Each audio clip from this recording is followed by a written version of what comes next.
Hey everyone, welcome to Let's Debate. I'm Let's Farm, and these are my co-hosts Sparrow and Sweet Pea, and we will be your moderators for this debate. Our topic tonight is: Was Lee Harvey Oswald a lone gunman? And this promises to be an excellent debate. We have Net7, who brings the case that Oswald acted alone, and on the other side we have Elijah Rivera bringing the opposition. We will be having up to a 10-minute opening per side, then 1 hour of open dialogue and a short closing statement, followed by audience questions. Remember to tag the moderators or Let's Debate with your questions for our debaters. Please remember to hit that thumbs up if you like the show. Don't forget to subscribe for more great content. Little reminder to attack the argument and not the debaters or each other. Now, since you're not here to listen to me ramble on, let's get to the show. Net7 will be going first, and Net7, Mike is all yours.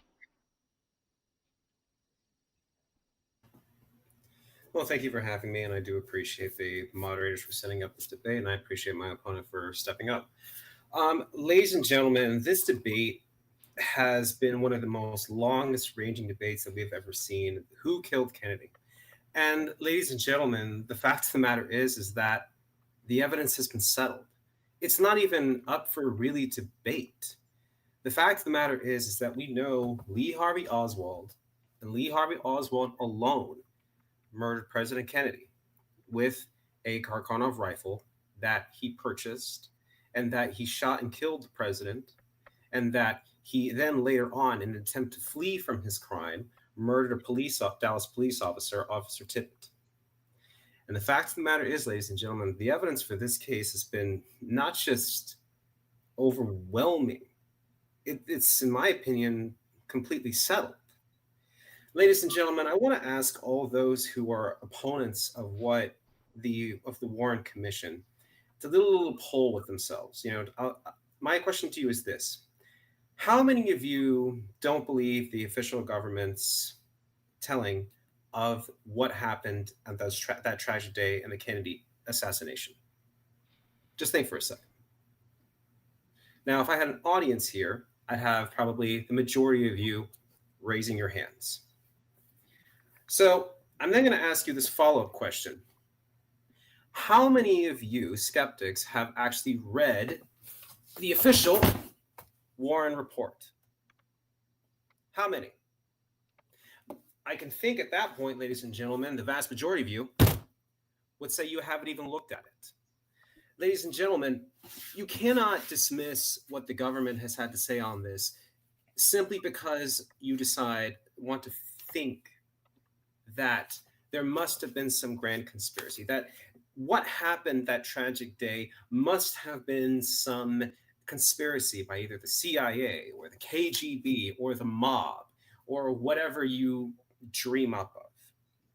Ladies and gentlemen, ask yourself this very important question: who was Lee Harvey Oswald? Ladies and gentlemen, we know who Lee Harvey Oswald was. He was a disturbed man with a history of violence, not simply the violent act that he took when he murdered President Kennedy, but before in his early life, even as a child, he had violent inclinations. There was testimony in that commission from people who knew him throughout his life, as a child up to a teenager and then to an adult, that can describe that he had problems with outbursts of violence, not just to his family, not just to other people, but even during when he was in the Marines. In fact, he got in trouble for that. And not just that too in the Marines, but also after that in his marriage life. We know he committed domestic violence against his wife, Marina. That's a fact. Ladies and gentlemen, what you had in Lee Harvey Oswald was a very disturbed man. He was an individual who had violent inclinations and was a radical Marxist Leninist. This is obvious, this is proven. Throughout his first introduction to Marxist Leninism came in his early days when he was living temporarily in New York for a time. And then when he returned back to the South, where he was originally from, he then got more introduced into communist literature, mostly through local public libraries. Lee Harvey Oswald, who had absent father figures or father figures who came and went because of his mother's numerous divorces and her bipolar disorder, most likely as a result of her chasing away her husbands, had in Marxist Leninism something that he could believe in, something that could be his, and something that inspired him to have something beyond what he did not have in his life, which was a purpose. And we already know from people who knew him in the Marines that he was a radical Marxist Leninist, and that over time he became more radical in his sympathies. In fact, he tried to defect, he defected to the Soviet Union during the Gorbachev era. He defected to the Soviet Union at a time when no one was doing that. It was absurd.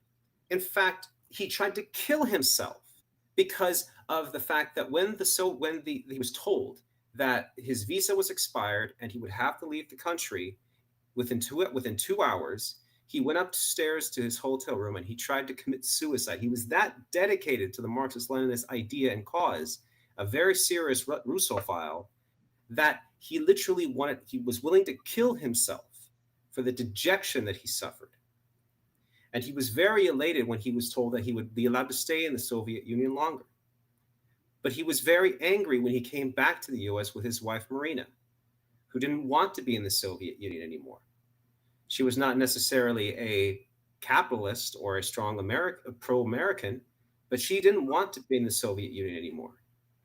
And so now, back home, away from where he wanted to be, with marital problems, with issues that he had, very poor, unable to secure or at least keep down solid work, he then transferred his love of the Soviet Union to then Fidel Castro. And he became a serious hardcore observant of Fidel Castro. And this started when he was in the Marines. And so with him unable to get a visa, to go to Cuba and to be there and to pursue his dream of being a Marxist-Leninist revolutionary, he then pursued to be a Marxist revolutionary in the United States. Ladies and gentlemen, do you actually know that Lee Harvey Oswald actually tried to murder someone else before he tried to murder President Kennedy? Yes, he tried to murder a member of the John Birch Society with the same rifle that he would later use to try to assassinate President Kennedy. He was not discovered. And the fact of the matter is, his wife Marina knew about this. And had she gone to the authorities and told them what he'd confessed to her, very likely Lee Harvey Oswald would have been arrested. He would have never been able to kill the president. Lee Harvey Oswald killed the president for a very disgusting reason, in that he was a radical Marxist-Leninist. He had been inspired by the writings of Karl Marx. And in his view, if he killed the president in this dejected way, he would be finally recognized by the Fidel regime and by the Soviets as a true hardcore believer and revolutionary. And ladies and gentlemen, we know that he did it. Ladies and gentlemen, can we seriously believe that an innocent man, walking on his way home apparently to go grab his gun and then go to the movies, as he later claimed to Dallas police, would murder a police officer who simply stopped him to ask him a few questions, who would then flee and run from the scene and would be spotted by numerous witnesses, who would then run into a theater, be discovered by Dallas police because of the witnesses who saw him go in and suspected something was going on, would then feign to surrender and then slug an officer and then attempt to grab his gun to murder potentially another officer. Do innocent men do this? Do innocent men need to tell lies? After all, if Lee Harvey Oswald was innocent, why didn't he simply say to the police when he was being interviewed, Dallas police, I was never there. I never committed the murder. I don't know what you're talking about. I was here at this time at the building, or I was there. No, he made up numerous lies and excuses that the Dallas police were able to pick apart. For example, he said he never owned a rifle. The Dallas police were able to find that he did own a rifle and that he had purchased it. And then he said, That's not me. That's my head superimposed on someone else's body. You manufactured that. Can we seriously believe that the Dallas police, who had never known who Lee Harvey Oswald the day before those terrible tragedies, acquired his photo and then superimposed his image on that photo with the rifle that he used to murder the president and the pistol he used to murder Officer Tippit with communist literature in his hands? Ladies and gentlemen, come on. I'm limited in what I can say because obviously this is going to be 10 minutes and I want to draw up more arguments during our debate. But I also want to add one thing very quickly. If there was a conspiracy to murder President Kennedy, do you really think those conspirators would choose a person as unstable and as crazy as Lee Harvey Oswald was, and as odd in his personality as he was? Or would they not choose a real assassin to carry out the act? And let us assume that even if the CIA, the KGB, the mob, whoever decided that they would choose Lee Harvey Oswald, the fact of the matter is they would not have let him get caught. They would have ensured that he escaped and that they would be driving him away to his death because he would be a witness in any potential trial against them. And let's also look at the man who killed him, Jack Ruby. Jack Ruby himself was just as unstable as Oswald and had a history of violence. And he dealt with this anger inside that he had never served in World War II in a combat zone because he himself, yes, had been a veteran, but his family had talked him out of joining the army to go into, Europe at the time, and he instead did home guard duty.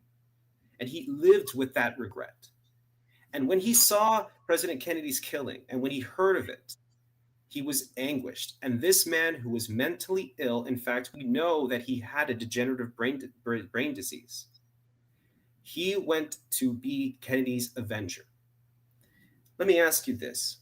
Why would anyone, mob, CIA, KGB, hire Jack Ruby to go and kill Oswald and do it publicly? It was the most televised murder ever. Ladies and gentlemen, let's use some common sense here. I look forward to the rest of this discussion. Thank you. Thank you for that opening statement, Net 7, and we'll now turn to Elijah Rivera for his opening. Take it away, Elijah. Mike's yours. Thank you. Well, there's going to probably be a lot of disagreement, and we're going to have to do another debate on this because some of the stuff you said is not really in connection with the topic of was he the lone gunman? No, he was not. Especially if you, I think the Warren report you have is a GPO, government printed only. If you look at that, I have one too. It's just out of my house. There's a GPO. I think that's the one you have. There's a specific label on the cover side. On page 5, they admit to tampering evidence. So I don't know if you want to believe the Warren Commission report on that page. But all right, you could believe that or not. But it's not just the Warren Commission. There's also the House Select Committee of Assassinations. There's also a couple of books you have to read by the researchers, and there's a lot of information about there on how they set up Oswald. There's also the police reports, and there's also them admitting in the House Select Committee Assassinations that, hey, we did not arrange for Oswald to be transferred at the time, yet somehow that happened and went through. There's a lot of information we have to get to, but he was not the lone assassin. And in the Warren report that you have in front of you, they did not include Mary Mormon's photo, which obviously shows the badge man who was a clear shooter. He is not a Coke bottle, which a lot of people claim. And that's obvious. There's not just that. There's people going to the grassy knoll, which is just an area with the fence. And there's people going there. There's even an eyewitness saying they saw, what is his name, Baker, wearing a Windsor jacket or something. He wore a jacket that probably had camo on it. He was probably the third shooter. He was also the guy that was a Watergate burglar. So they do tend to use the same people. And there's also on Jack Ruby, why did he go there to kill Oswald? Well, you have to look at what he admitted to his rabbi, and you have to look at what he admitted to his lawyer. So his lawyer and rabbi both say why he killed Oswald. It's not hidden information. This is just stuff people don't talk about in the assassination. And there's also the buildings that Oswald was being transferred from and to. There's also the neighborhood. And who ran those? Well, people who are in connection to foreign country A and James Jesus Angleton. And we can't talk about that specifically, but I'll try and go around it and uh, just mention the names, not the organization, but it is the mafia. They have mafia ties. And Oswald is not crazy. Everyone keeps saying he's crazy, he's deranged. Well, he worked on U-2 spy planes and the photograph and detail centers of them. So that's not something crazy to do. But even if he was crazy, who cares? He still was pretty smart. He's not an idiot. But it is possible that he might have shot areas into the car, or he did not. That's in question from some debate about why is there no gunpowder on his face or his jacket that he wore.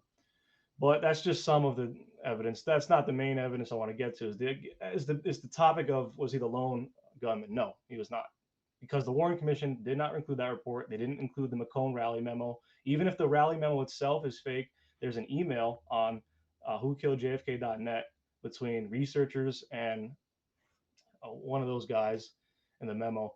They talk about the content is real, although that specific memo may not be real, but the content inside of it is real. So there's a primary source for some of the researchers, and it's a lot of information you got to go to. So stepping into if it was a conspiracy or not, you really have to do a lot of digging. And the House Select Committee assassinations admitted it was a conspiracy. And even if they didn't, Oswald somehow going into a building and landing a shots like that is a conspiracy. So it is a conspiracy. Either way, if you take the Warren Commission or you don't take the Warren Commission's report. But yes, so the famous video of John getting shot, you see an exit wound on his back to right hand side. You see it enter, explode, and go out on his side. There's 3 shooters, 2 by the grassy knoll, and Oswald, they think, is the other one. But that's the whole point. Is, well, why would the Warren Commission not include Mary Mormon's photo? That's pretty weird. And they admit on page 5 they edited information. So that's really the key info there. And we can get into Oswald and all that, but it's going to be a lot more to talk about. I think the main information is, yeah, that's right, page 5 on the bottom. They admit they edited. And so yeah, we'll get into it. That's my intro there, and we'll talk about why they killed Oswald's, Ruby's admissions if you want. We can go into there, but we should probably get into the main topic of if he was a lone gunman. He was definitely not a lone gunman. There we go. That's my intro. All right, thank you, Elijah, for your opening. We'll now move into the open dialogue where you guys will have up to 1 hour to cross-examine each other. Debaters, please begin. Okay, you just said page 5. Okay, they admitted to that. I'm at the bottom of page 5. When they reached the second floor landing on their way up to the top of the building, Patrolman Baker thought he caught a glimpse of someone through the small glass window in the door separating the hall area near the stage from the small vestibule leading into the lunchroom. Gun in hand, he rushed the door and saw a man about 20 feet walking toward the other end of the lunchroom. The man was empty-handed. At Baker's command, the man turned and approached him. Truly, who had started up the stairs to the 3rd floor ahead of Baker, returned to see what had delayed the patrolman. Baker asked Truly whether he knew the man in the lunchroom. They replied that the man worked in the building, whereupon Baker turned from the man and proceeded with Truly up the stairs. The man they encountered and started working up in the Texas School Book Depository building on October 16, 1963. So your claim that on page 5 at the bottom, which I am literally reading to you right now, that they admitted to lying or covering things up, that's bogus. I've got literally right. So let me just. That's so ridiculous. Just to correct, you don't have the government printed only version. That's my version. So you got to get the GPO. Oh please, no, I have it. I literally have it right here. I mean, I'm going to ask you this question, sir, and answer it honestly. Okay. Have you read it? Have you even looked at it? You can go to page 5. I don't know on your page 5, but I remember on mine. Oh yeah, well, then show it. This is a forward. Show it then. I've got my page 5 right here. It's at the different house. If you want to. Oh please, yeah. I've got. Oh yeah, it's like a different house, just like where Lee Harvey Oswald said, "Oh, that's not my face. You know, that's my face superimposed on that photo." On the top of the page. You've got to be kidding me. Forward. Does it say forward at the top of the page? On the top of the page, just say forward. It doesn't. What are you talking? What say forward? On I'm page literally 5. right here for you, right here, page 5. Okay. Page forward. History says book depository company which distributed school textbooks and several positive services. It's literally going into what happened that day. You're forward, like the word it's forward. and I've got the beginning right here for you if you want to go right here. Okay.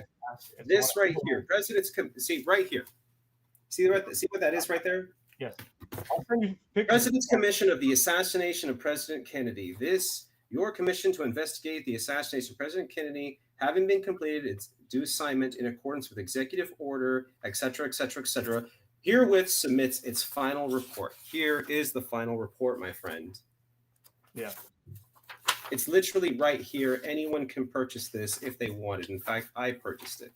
And that's the funny thing is right there is that the vast majority of conspirators like yourself who want to go and say this nonsense like, oh, they admitted to this and that. I asked you literally to tell me where, and I asked you literally to show me on that page where it was. And all you could do is, and you don't have it because you don't have any evidence. Book, but I have pictures. I can send all the pictures you like. It says forward on the top. If you, show them. I literally have the book right here for you. I have the evidence right here. Show them. I'll send the picture. Okay, so let me ask you this right here. When you talk about Jack Ruby, and I think this is the most critical thing right here, okay? You claim that Jack Ruby admitted to a conspiracy. Never admitted that. And when he went to the Foreign Commission and he was asked, was he involved in any plan whatsoever? And he said no. And he left some out, but he didn't put in the Warren Commission. So I'm gonna send you first. Let me send you the picture, and I'll send you where his lawyer and his rabbi talked about why he killed Oswald. So that's a primary source. So if you say like that's fake, that's not fake. No, you literally tried to suggest this was faked. Well, I don't know if you have the government. There's two different versions. There's the government printed only. And there's just the nonsense edition. Oh my gosh, this is literally available for everyone to review. It's literally right here. I have it right here, and it says the President's Commission on the Assassination of President Kennedy report. Okay, if you want to get the information, it's literally right there. Okay, I don't understand what this nonsense that you're trying to push. That that's not the actual report. I've literally got it in my hand. If that doesn't, I just sent it on the Who Killed Kennedy. If that's not page 5, then you got the wrong book. I don't know what to tell you. No, I didn't have. No, you're just lying. That's the fact. I sent it, but we can move on if you don't want to. You don't have that on your book. Do I have to read page 5 for you again? Yes, but that is not page 5 because you don't have the proper version. Well, it's not page 5. What? That's no. What I'm looking at say? Not the proper. What does that say? Oh, it says V. What does that say? Page 5. V. Go look for V, not actual page 5. It says V on the bottom. V. Oh, so now it says V. Okay, so now it's not 5. It's actually V. Okay, here, let me see what I've got. Okay. We read together. We all read together in kindergarten class. Yeah, but you can read the first word, and I'll read the second. Okay, how about that? So it says forward on top, and if you go at the bottom, it says the transcripts of the testimony prepared by qualified court reporters were reviewed by members of the commission staff, and in most instances, by the witness concerned. Editing of the transcript prior. What page are you reading from? It says 5. V. You see the V on the bottom. V. Volume 5. It's 26 volumes. So you're. I'm literally V right here. It says right here. Okay, President Commission on the Assassination of President Kennedy. Chief Justice Earl Warren, Senator Richard Russell, Senator Sean Sherman Cooper, Representative Hale Boggs, Representative Gerald Ford, Mr. Alan W. Dools, Mr. John L. McCulley. What are you talking about? I'm literally at V right there. Do you see? Okay, V on the way bottom right. There's a V. I see it right here. Okay, then you do not have the. No, you don't have a right version. Then I've got it literally right here. It says right here. It literally lists on page 5 right here. President's Commission on the Assassination of President Kennedy marks the chairman, the individuals involved, and the staff members. What are you talking about? What crap are you trying to pull? I sent it in the. You can see Discord. That's page 5. V on the bottom right. It says V, and that's the proper information. No, it's not. You don't have the government printed only version. I know you don't, but that's all right. No, see, this is kind of funny. If it's only wait a minute. So wait a minute. It's only the government version. So how do you have it? What you can order it. What are you talking about? The government only version? Government printed. Like, are you trying to suggest that literally you have on your hand documents only the government has that somehow Government got leaked? Printing Office GPO edition. GPO. Oh my gosh. You can write that down. Maybe you should write this down right here because I can educate you a little bit. No, we can go on with the Warren Commission. We're not done. It's right here. U.S. Government Printing Office, Washington, 1964. For sale by the Superintendent of Documents, U.S. Government Printing Office, Washington, D.C. Literally, I've got it right. I've got it right here, and I don't understand what you're talking about. All right, well, I literally went to the page you asked, V, and you don't even have half this information. Yeah. I sent it in the Kennedy Discord thread. So yeah, and I'll be posting. That is in the government printing office. Okay, let me ask you this, sir. Okay, let me seriously. Okay, since you seem to think that Lee Harvey Oswald was part of some helpless patsy, let me ask you this: yes. Why? And it was not. And there was multiple. And it was not the only shooter. Let me ask you this: Why did he murder Officer Tippit? Well, he didn't, and we can go over the evidence for Officer Tippit. Do you want to go over that right now? Yeah, I'll go over that right now because we literally have eyewitnesses, okay, that were literally there, okay, including a former World War II veteran. Okay, we're gonna go right into every single detail there.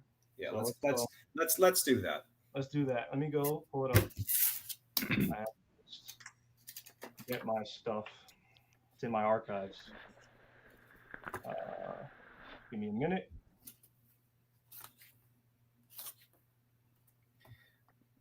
And very quickly for the audience who's listening in, I'm going to be pulling from several different sources. One, I'm going to be pulling from Kennedy's Avenger by Dan Abrams. Two, I'm going to be pulling by Jim Bishop's The Day Kennedy Was Shot. The other source I'm going to be using primarily too is Reclaiming History, The Assassinated President Kennedy by Vincent Bugliosi. And finally, also from the Warren Commission report. All right, let's go to Tippit. Here we are. Limo. Oh, there's also the limo. We have to get into the limo. There's so much we got to do this again, man. There's so much we got to get into. Let's go to Tippit. Where is my Tippit? Yeah, I got a ton of the books, but I just cited them in my nice little thing because I don't have a library at my house. I have to use someone else's house for a library. But let's get to Tippit.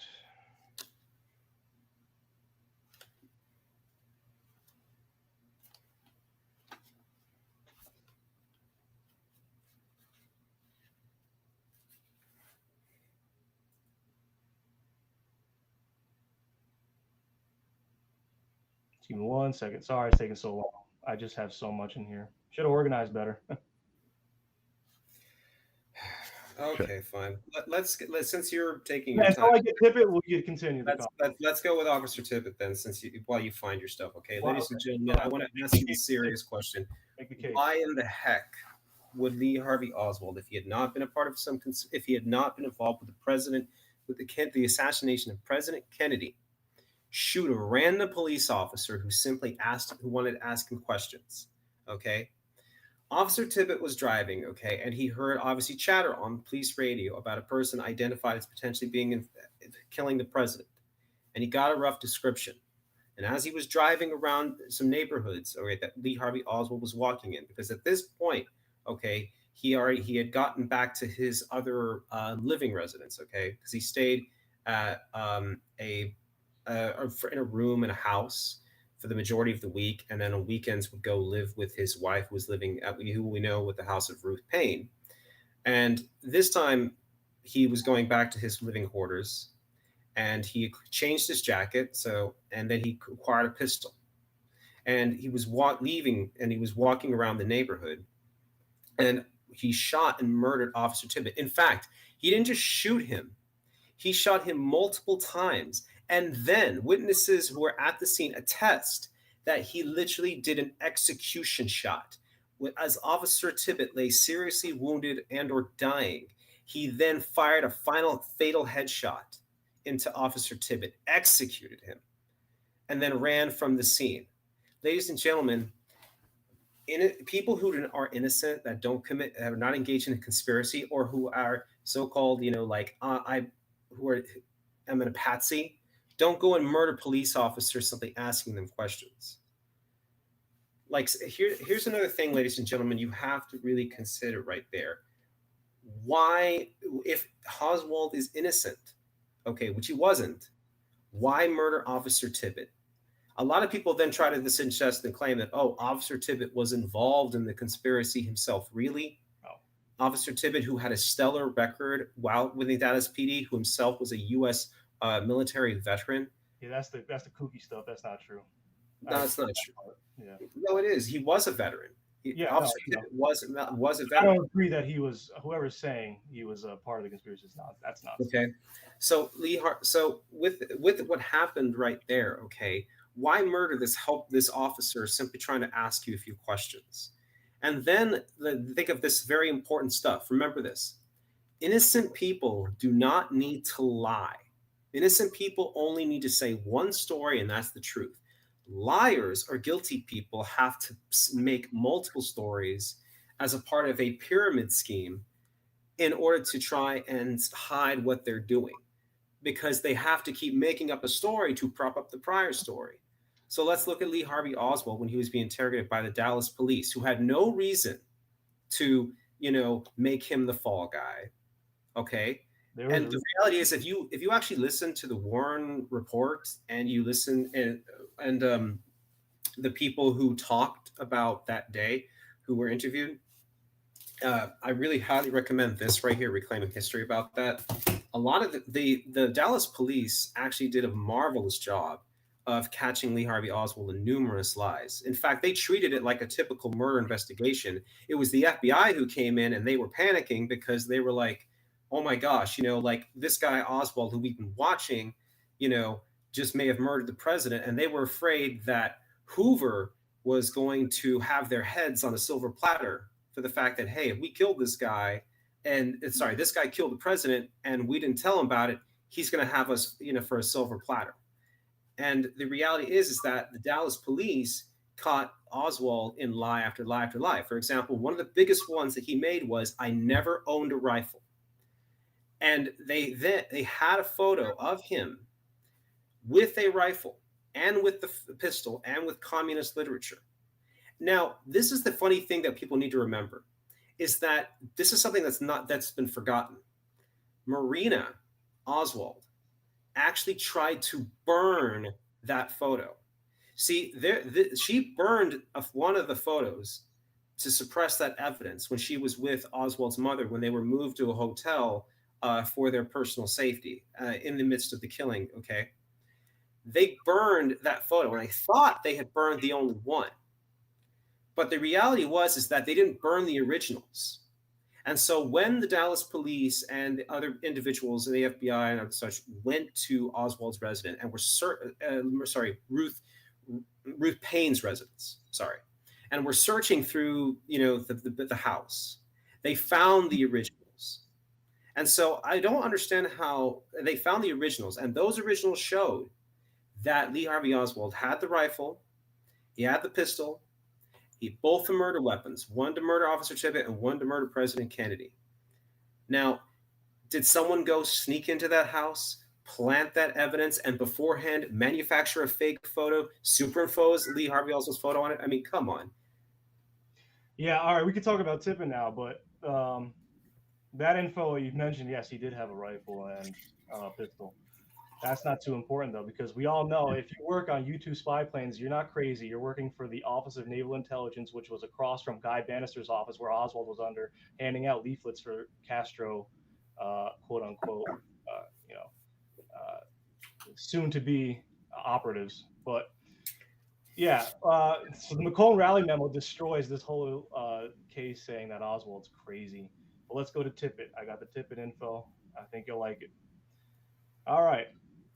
So let's get to, of the 4 bullets recovered from Tippit's body, only one, according to Nicole, or none, according to Cunningham, which are investigators, could be possibly identified as having been fired from Oswald's revolver. Oh, well, that's interesting. The others could have been fired from the revolver, but there was no certain match. Well, that sucks because you can't really pin that on Oswald shooting somebody if it didn't match his revolver, the bullets. So Joseph D. Nicole and Cortland Cunningham were FBI expert witnesses concerning firearms and firearms identification. When the revolver was test fired by the FBI, it was reported that it was leaving inconsistent microscopic markings on the bullets. For example, two consecutive bullets fired from it could not be matched to each other. This is because the revolver had been rechambered for .38 special, but not rebarreled for .38 special. So the bullets were slightly undersized compared to the actual barrel, making their passage through the barrel erratic. Extensive damage to the bullets, which was mutilation, was also noted. And later, the House Select Committee of Assassinations agreed that with Cunningham's conclusion that none of the bullets found could be positively identified or ruled out as having been fired from Oswald's revolver. Still, when they test fired the gun, they found that bullets fired from it could actually match each other if they were of the same type of manufacturer. And I made a great Lee Harvey Oswald thread. I wish you really read it when you got into the debate because it's in there. What are you reading from and what page? That's the House Select Committee of Assassinations. Let's go to. I'm literally right here. What page are you reading from? 377. What page? 377. Volume 7. Page I can follow. That's the way you do things. So it's either page 387, 377. It's either one of those two, 387, 377. You ready to read? You want me to read? It's in the thread, so. But I pretty much read the whole thing. So. Okay. Because I'm literally right here on page 377 of this report. Okay. It describes the early years of Lee Harvey Oswald, and I'm on page 387. This is talking about Governor Connolly's testimony to the commission, and even 380 talks about Lee Harvey putting on probation. Where did you buy your books? Where did you buy them? Because these are the official assassination records. I don't know. I literally have got the record right here in front of me. Okay. Are you suggesting that this is fake? Probably. I got the assassinations. Probably. Okay, let's go back to your bullet nonsense. Okay. For example, you talked about how that the bullets could not have possibly been from that pistol that he fired. Okay, because they were not of the right caliber. First off, there was no evidence to that effect whatsoever. Okay. The House Select Committee on Warren Commissions, okay, looked into the matter of the pistol and looked into the matter of the rifle. All right. And each were consistent on the fact that they were used at the scene, okay? Because the pistol you're talking about, for example, you're referring to what he was found that he had, okay? When he was arrested in the movie theater, okay, he had the pistol on him, all right? And then he attempted to murder another Dallas police officer with that same pistol. When they tried to search him, okay, he slugged a police officer, and then he attempted to go for the pistol. All right. And then finally, when they wrestled it away from him and it prevented him from actually shooting one of them, and then he had the gall to then scream, "I'm not resisting arrest, police brutality," all this nonsense. Yeah, it's literally what you're literally trying to suggest here is that who are you going to believe, me or your lying eyes? The weapon was actually found on his person. He tried to shoot a police officer with that same pistol. I'm not even talking about the murder of Officer Tippett. I'm talking about talk about Tippett. That's the whole point you wanted to get into, and that's on page 3. I know. I already did mention Officer Tippett. Now I'm adding to that fact. Okay. Did you also forget the fact that what was found on his arrest was a Minox camera? And did you know that there's no way he could have a Minox camera unless he was working with the CIA? Minox camera. He didn't have a Minox camera on him. There's no testimony on that right there. Okay, you can literally look at what he found. In fact, he left the vast majority of his items, okay, at his residences or with his wife. The day of the assassination, he left essentially pretty much all the cash he had left on hand with his wife. He had cash, but he also had left his wedding ring there too. He also had a Minox. You can look at that on Google. Oswald found with Minox camera. You get a ton of articles, primary sources. You get the House Select Committee of Assassinations. You get it all. Like, I don't know if you're not reading the primary sources, then you're not going to know about this stuff. That's the whole issue. No, you're claiming that you're reading the primary sources, but you're not. If on your page, What you're really doing is what I call reading from conspiracy theorists and then trying to pass it off as fact. Let's continue on with that. Let's continue on with this fact. If you think that Lee Harvey Oswald was not the lone assassin, if you think, or that he was or if you think that he was a patsy, okay, and that there were other conspirators. Sure. Let me ask you this question then. Why would the KGB or the mob or the CIA or any individuals like that murder the president of the United States himself, knowing that the minute it was found out, their heads would be on the line? Because if it had been the mob, and Robert Kennedy went to war against the mob, okay, legally. Yes. And he even asked his contacts in the mob, as well, did they have any involvement? And they said, we have searched and no, we have not found. Yeah, and then those in the CIA, supposedly, because he said, I want to smash the CIA and cast it to 1,000 places. Despite for 2 years, just did nothing after he said that. And then the KGB apparently wanted to kill the President Kennedy, knowing that if it was found out, it would be war with the United States and the Soviet Union. It was not the KGB. So who had a good motive? Well, who had the motive to kill the Kennedys? It was probably James Jesus Angleton, who was illegally giving information to the Middle East sector. He was gathering information himself instead of going through the proper channels or the proper standard operating procedure. He broke that law, and he was giving information to foreign country A. Pretty sure you know who that is. And they stole nuclear material from Numek affair. You can look at that up. That's exactly obvious. And Jack Ruby was also part of the mafia, not the Italian ones, the other one. His name is Jacob Rubenstein. So was Mickey Cohen. And by the way, Earl Warren bailed out Mickey Cohen from Alcatraz. He's the only person to be bailed out or his bond to be signed by a judge. So yes, we can throw that fact. We can throw the whole Warren Commission out, which is fine. But we could. Oh my God! But let's go further. Let's go through Let's go through the vast detail on why foreign country A wanted to get rid of the Kennedys. Robert Kennedy Jr., yes, was involved with the mafia, and everyone thinks Zircon killed him when it's almost impossible for Zircon to have magic bullets, I guess like Oswald has, and to somehow go behind Robert and shoot him in the back, which was obviously Eugene Caesar. Everyone knows that. Eugene had his tie on, with eyewitnesses said he had his tie on at the time, and then Robert turns around and pulls his tie down, which is kind of Robert giving a clue to like, oh, this guy I think shot me. And he did. Yes, Eugene Caesar did shoot Robert Kennedy. Everyone knows that. That's not like with doubt or, evidence that is inconclusive. We all know Eugene Caesar killed Robert Kennedy.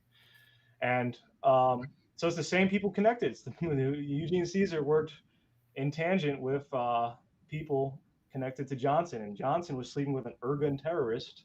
And Irgun's part of that mafia's terrorist organization. And Mickey Cohen also said he was part of the Irgun war. And we know who those are. And so, but I think you really should read, and I'll send you Jack Ruby's rabbi and his lawyer's testimony. So maybe you can understand why or who wanted to kill both the Kennedys. And Robert Kennedy, more specifically, because he was going to open up another investigation to his brother's assassination. He didn't want mafia, and LBJ did not want that to happen. And Johnson was already at the highest portion of, he was at the highest tier who was organizing government at the time. He was president for a couple of years. And what else? So also, Ruby said, "You'll never know my motives and why I did what I had to do." And people have let me cut you off there, because Jack Ruby, as you know, was suffering from a degenerative brain disease. And not only that, he said that statement after he had been convicted of murder for killing Oswald. And before that, when he testified before the Warren Commission, he said there had been no conspiracy. Okay. One thing about Jack Ruby, will you actually name Jack Rubenstein, because that was his name, and I'm surprised you even knew that. Jacob. The fact of the matter is that the fact of the matter is that he was Jewish, and that was part of the and he was saying when he was arrested for killing, Oswald, he said, I wanted to show that Jewish people have guts. Okay. He was, again, but this idea that I'm surprised that you actually propagate the theory that the Jewish mob, in coordination with the Israeli intelligence, murdered Kennedy. I mean, that is just I mean, I've heard some strange conspiracy theories, but that's just way out of freaking left field. Well, Oswald didn't. I don't even think the crazies on your side literally even believe crazies are not, because they don't even know that information. That's why. Oh, because, right. Okay. This is cuckoo land we're stepping into right here. Well, Oswald did work at. Let me ask you. Let me ask you this. Okay, wasn't you want to claim that Earl Warren was this man of ill repute, that secretly ill repute? He was the head of the commission, and he was a very good lawyer, and he was a very honorable man. So don't disparage his record with this nonsense that somehow that he conspired with the elements in the Jewish mob to murder Kennedy at the behest of Israeli intelligence. Give me a break. Why did he also put an anti? And also too, let me ask you this right here too. You want to say that that this is some Jewish conspiracy, I mean, like, aren't these people right here? Like, seriously, all these people right here, all of them, every last one. You're trying to suggest to us that every single one of these people was a part of some crazy conspiracy with, elements of the Jewish mafia at the time and Israeli intelligence? Give me a break. Yes. Here, let's go into it. I want to go into. No. This is the most evidence portion of it, right? Let's go into it. So. And this is from primary sources, but we can get into the full context of what Ruby was saying. Ruby tries to paint a picture that he didn't kill the president, that these all-powerful people didn't kill the president, as Big Oil was tied to LBJ, Texas oilman David Harold Byrd owning the building where Lee Harvey Oswald worked. They didn't control Jack Ruby, nor did they gain anything worth the risk when RFK was assassinated in California. David Ferry, who also is on photographs working with Oswald before he went into the military, and Jack Ruby were working with the mafia. The mafia lost $1 billion in revenue when Castro shut down the casinos. That's a good way to try to paint Castro's and saying, "Ooh, Castro or Cubans are behind the Kennedy assassination." But that's a false flag. They had every reason to work with the CIA, and when they came knocking, and the CIA had every reason to seek plausible deniability if the mafia provided for a variety of illegal activities, from narcotic and gun running to assassination. The CIA's Victor Machete testified that Ferry worked for the CIA. Jack Ruby was a central mafia figure and knew almost every cop in Dallas. He also went to Cuba and even rode with FBN agents to the airport. So was Oswald's childhood friend and fellow close. He was a gay guy. He's named Ephraim Sullivan, who became a chief of police in Louisiana and got 4 cops killed as well as 5 civilians all in one shooting. According to his son, he works for the Mossad. Well, wow, when your son rats you out, it's pretty bad what your business is doing. And these Southern Mafia head guys were bragging about JFK and Robert getting killed before both happened. The Kennedys supported Palestinian right of return. That's not good for the mafia or the state. And that was an even bigger threat than not letting Israel get nukes. They also demanded the ZAC-ZOA, which is then called AIPAC, to register as a foreign agent, even though now we know that they're caught spying multiple times. RFK issued them a memorandum within 72 hours to comply in November of 63. The prime minister resigned over it to stall for time, and Kennedy was killed the same month. Well, it's pretty interesting. Well, Russia has no motive. Castro Cubans have no motive. The CIA does. Angleton does. Right? James Jesus Angleton does. Alan Dulles does, because he messed up the Bay of Pigs. Okay, are you aware that numerous mob people were actually interviewed in the actual commission, several people, and then I believe later on in the follow-up commission that happened in 1978? Yeah. Do you realize that? It's not different. Do you realize that their statements contradicted one another or sometimes made no sense? That's what. Vincent Bugliosi talked about that in his book "Reclaiming History: The Assassination of President Kennedy." And I want to tell my readers This book is literally 1,500 pages long, from primary sources pulling from actual eyewitness testimony, the Warren Commission, etc. And so, ladies and gentlemen, we are these mob figures, okay, who are been accused as being part of a plot and a conspiracy to kill President Kennedy. Let me ask you this: the mob pre the late 1960s, pre the 60s, or let's say pre the the assassination of President Kennedy, right? The mob made very explicit efforts not to kill police officers and not to kill government officials. The reason they did not is because they knew that if they started doing this, and it was known that they would do this in public and be brazen about it, that local authorities and the FBI and other agencies would go after them.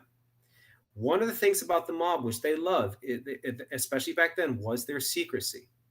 In fact, Edgar Hoover, Hoover, the head of the FBI himself, didn't even think that the mob was real, in the sense that there were these families who were part of the different cities that conspired to promote drugs and prostitution, stuff like that. He didn't believe that the big families existed. He believed that this was just local stuff and that local police officers should handle it.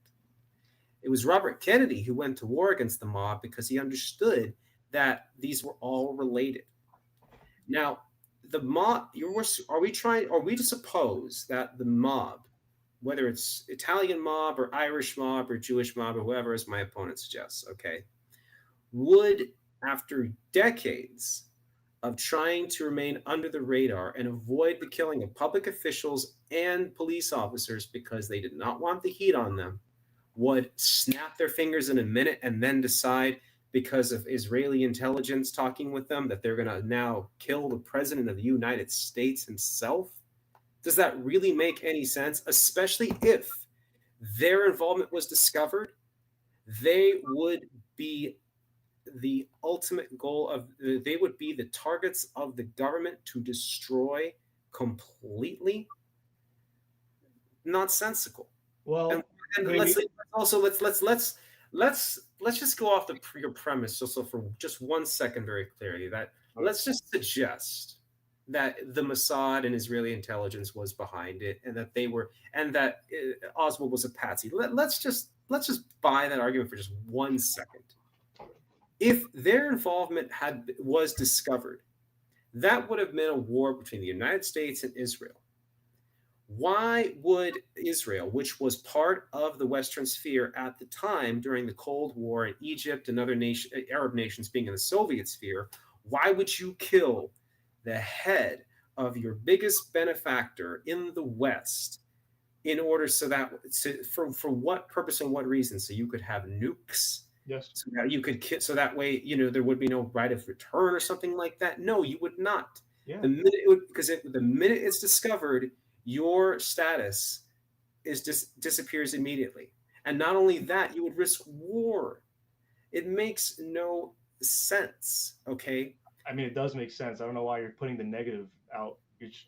The positive is they wanted to steal nuclear material because no other nation in the Middle East had nuclear bombs, and they can threaten people with nuclear bombs, which is pretty funny after it was discovered from Mordecai Vanunu that Israel did have the nuclear bombs at the site, and they arrested him. And then after Mordecai was getting out of jail, or he's going to be released, he said, Michael Collins Piper was right. Israel killed the Kennedys, and he went right back to jail after he said that. So that's pretty interesting. Yes, there's a reason. If Israel is a very young state, and after World War II, they decommissioned a ton of weapons.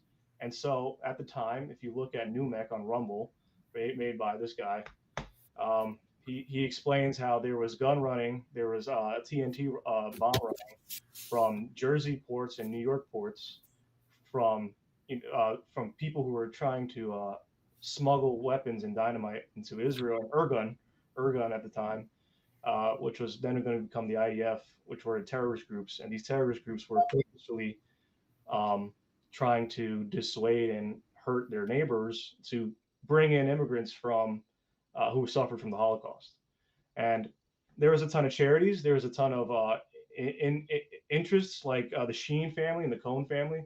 Those are the guys who were had stakes in General Dynamics. And LBJ, who was sleeping with Mathilda Krim, who was an Irgun terrorist and a spy for Israel, would push for the F-111 Aardvark, I think it was, to be under General Dynamic, even though Boeing had the better bid. Now, if you had the better bid, why not go with Boeing? But they didn't. They went with General Dynamics because the Sheen and Cohn family were connected with Israel. That's why.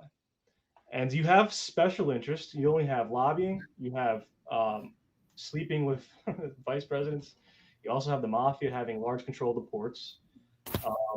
There's a lot of interest here, and there's a lot of control. It's not going to be covered by media due to the fact that after those people who are connected to the families, to some of these groups, when they die, then they admit it, because you can't prosecute somebody like what was his name? It got released, I think, under Biden. The new release. It was Joe Campeche, and Joe Campeche met Jack Ruby after he was in jail. I think it was the first night or whatever. He went and met, and Ruby called for Campeche to speak with Joe Campeche, who was a mafia member.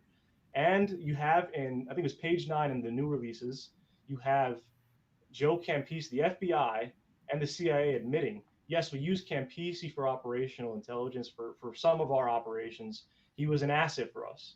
Well, there it is. I don't know why and here's the biggest thing is, if Oswald did it himself, there wouldn't be nearly 900,000 pages that are still redacted. That makes zero sense. That's not true. Okay, so let me stop you there. Okay, so after when the Trump administration announced they were going to release a whole bunch of the documents or stuff in regards to the Kennedy assassination, all right, and they were going to release all this conspiracy theorists were jumping up and down at the bit, saying, "Oh my God, this is going to be the final break that we need in our case to prove conspiracy." Okay, but go ahead.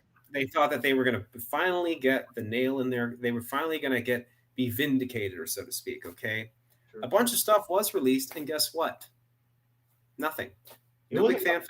No big fanfare. Okay, the stuff that has recently come out, okay, has not shown anything with regards to conspiracy. The funny thing about this is that when it comes to what my opponent has just discussed, okay, this farcical idea of a Jewish conspiracy with the mob, the Jewish mob, and his intelligence in an attempt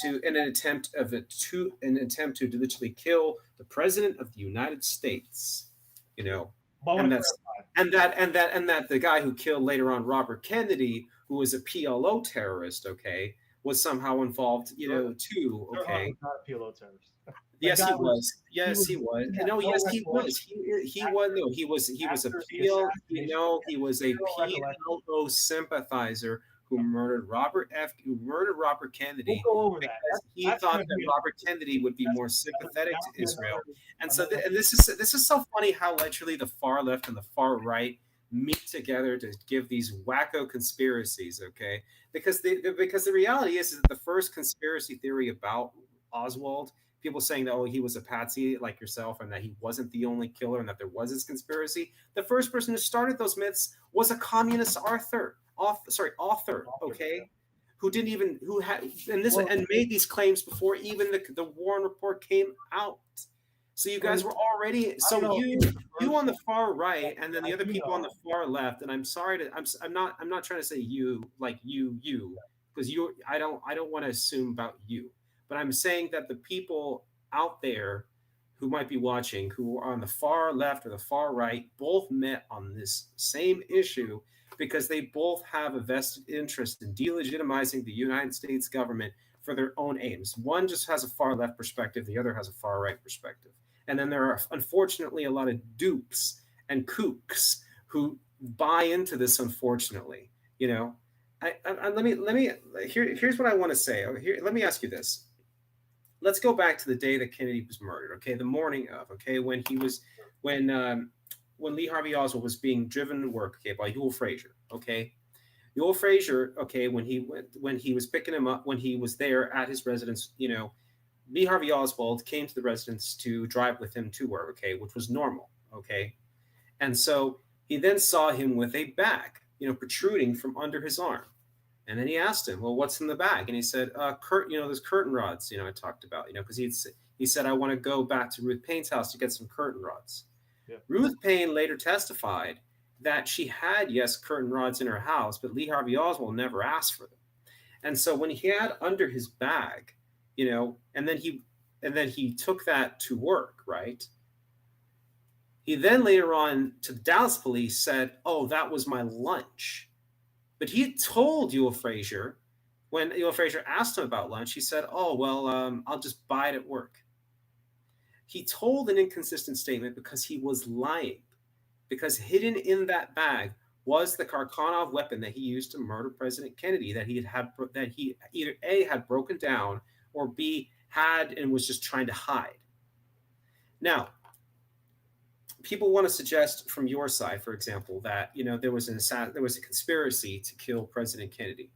Why would you give, if Lee Harvey Oswald was involved in this conspiracy or not, because you haven't really said whether you believe he's involved or not, a patsy. If you believe that he was involved, okay, or wasn't involved, why would you give the assassin one of these Karkanov rifles? Because the Karkanov rifle was still used at the time by, for example, the state of Italy's military team. I think from the Reclaiming History book stated that they used it for challenges or some sort of practice stuff.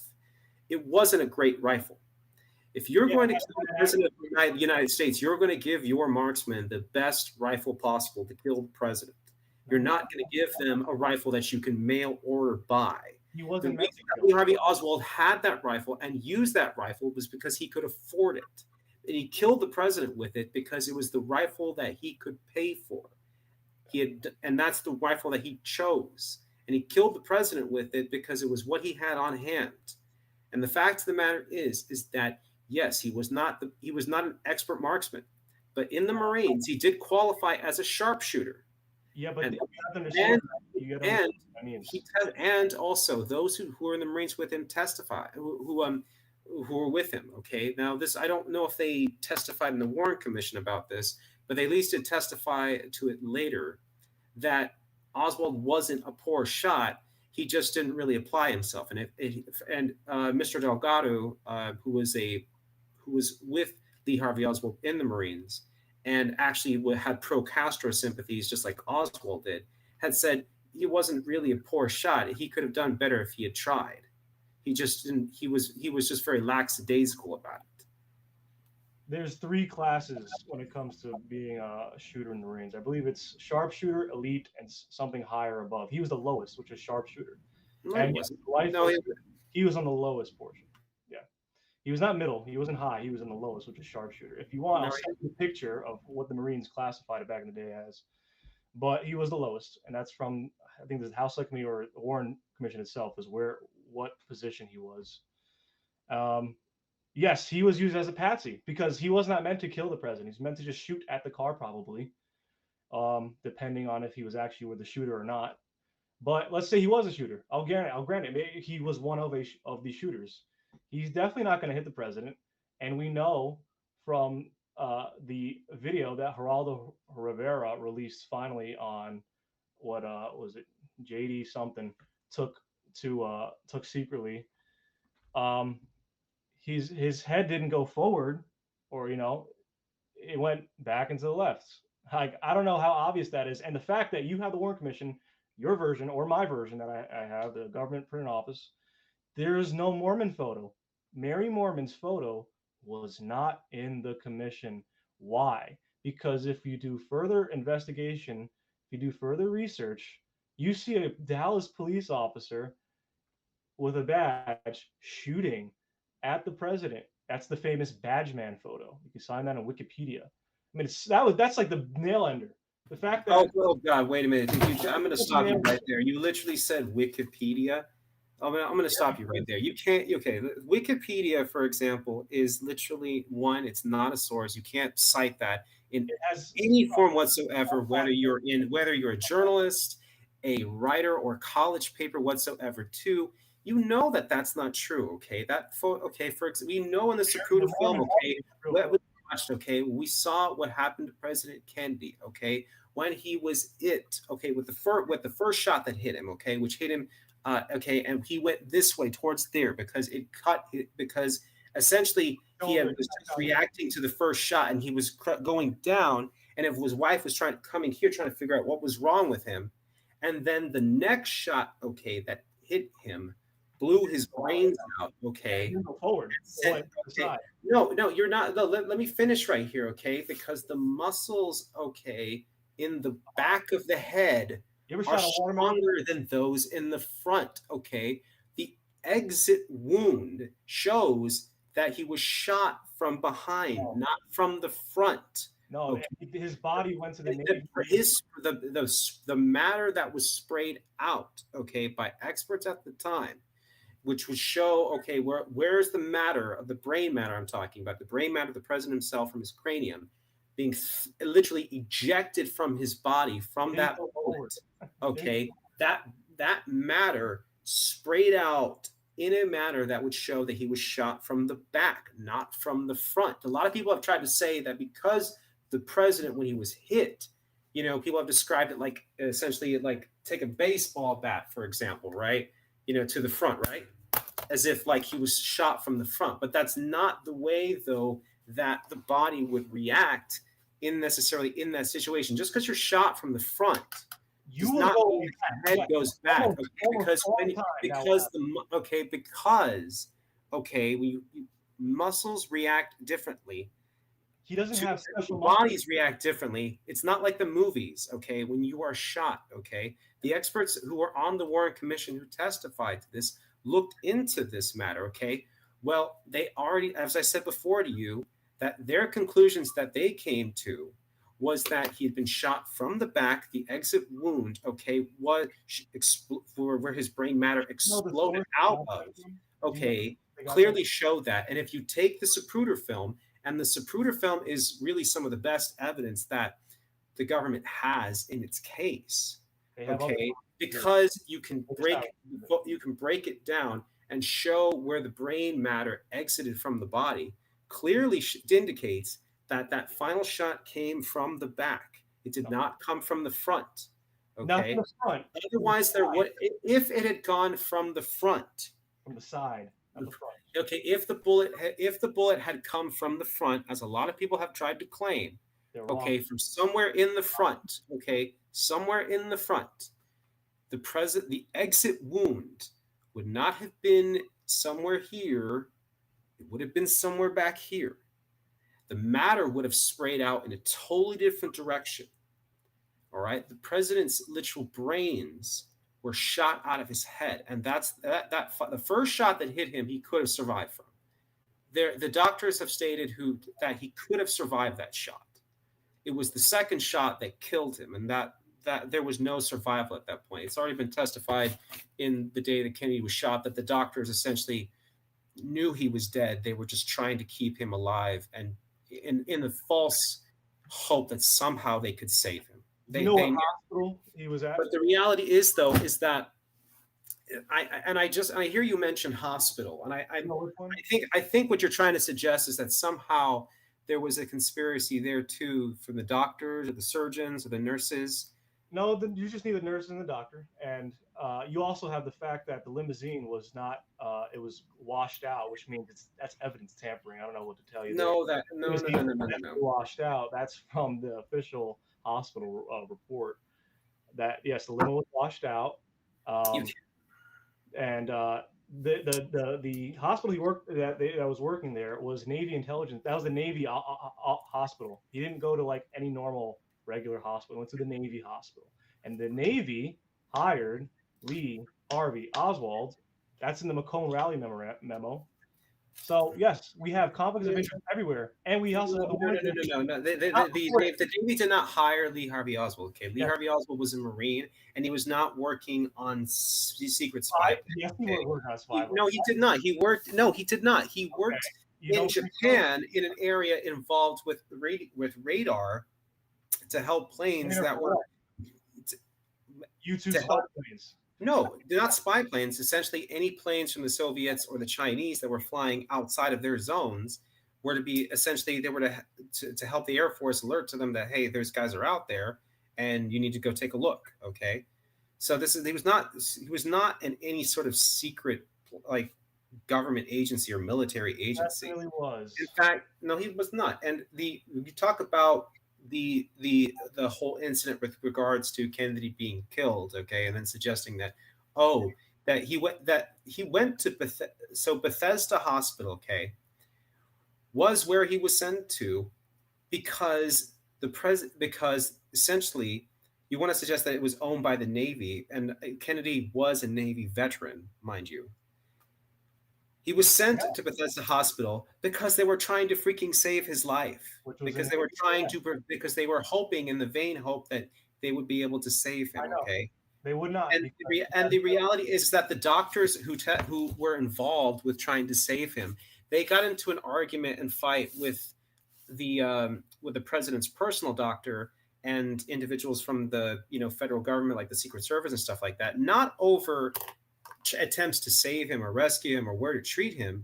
The fights that happened between them were about what to do now with his body, because the doctors at the scene wanted to treat that as this is a murder here in Dallas, it needs to be treated as a murder scene, while the federal government officials were saying, no, this is the president who has just been sought, this is a federal matter and it's our jurisdiction.